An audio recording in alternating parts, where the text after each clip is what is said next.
The evolution of media has been a remarkable journey, transforming how information is disseminated, communicated, and consumed by society.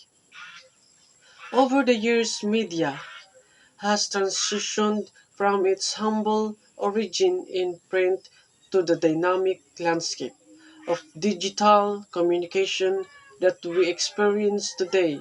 The evolution of media has experienced has transformed significantly over time, influenced by technological advancement,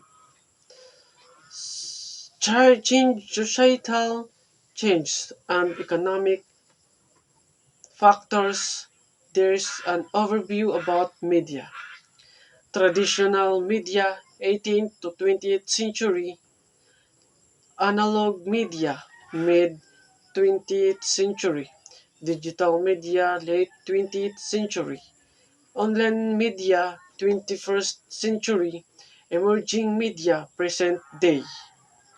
The evolution of media has impact on society. It can have information dissemination, faster access, social connectivity, global networking, entertainment, diversity, increased options, education and learning online resources, economic opportunities, few industries, social movements, amplified activism, cultural sharing, the evolution of media continues and influencing how we communicate, access information, and entertain ourselves.